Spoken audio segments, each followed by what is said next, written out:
Wallace, are you here? Right here, John. Wallace, it's great to see you. We have Wallace Edwards. It is that time for our Rock and Roll Minute. This week in rock and roll history. What's the subject today, Wallace? Nirvana, John. Okay, it's Nirvana. We'll take it away, Wallace.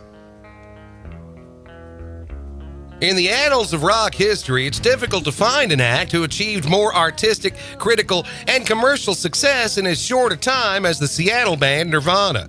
In just 4 short years, and with only 3 studio albums to their credit, Nirvana not only pioneered what would become the virtually genre-shattering new alternative style known as grunge rock, they also sold a total of more than 50 million albums worldwide, and all to the great dismay of their lead singer and frontman, whose untimely demise would bring about the quick end of the Nirvana era, and all as the result of what for years was believed to be a single self-inflicted gunshot wound to the head. But 16 years later, there's a lot more we now know about the sad, strange death of Kurt Cobain.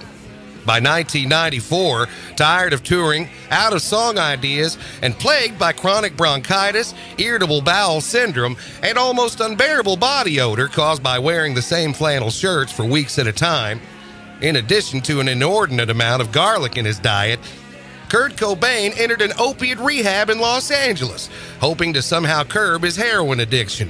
However, after only 12 full minutes on the program, he scaled the wall, bought a plane ticket back to Seattle, and wasn't seen by anyone for at least 48 hours, until he was found dead in an upstairs garage apartment in back of his own home, a rental property being leased at the time by actor Henry Winkler, better known as Arthur Fonzarelli from TV's Happy Days. And that's where the line skews between public knowledge and the reality concerning Kurt Cobain's death. It's now known that Winkler was there at the time of Kurt's arrival, and that the first shell fired from Kurt Cobain's shotgun was actually aimed at Winkler.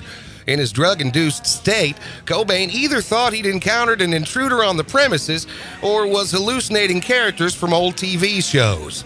Either way, as Henry Winkler attempted to wrestle the shotgun away from the increasingly panicked and hysterical Cobain, the singer, while still attempting to kill his imagined assailant, managed to shoot himself a total of 4 times, once in each foot, through the left knee, and finally right through his chin. In fact, it was only this last fatal shot that came anywhere close to its mark, because just as the actor managed to get both hands around the end of the barrel of the gun, the same shot that killed Kurt Cobain is also the one that blew both thumbs off the hands of Henry Winkler, making Fonzie's trademark thumbs-up gesture a virtual impossibility, therefore ruling out any thoughts of a Happy Days reunion in the future. And for the record, according to Cobain's always-present micro-recorder, which captured the whole scenario on tape, his last word was not Frances, the name of his infant daughter. The last word uttered by the late, great Kurt Cobain in this world? It was correctamundo. And that's this week's Today in Rock History. I'm Wallace Edwards. Thank you for that, Wallace. Some of your best work yet.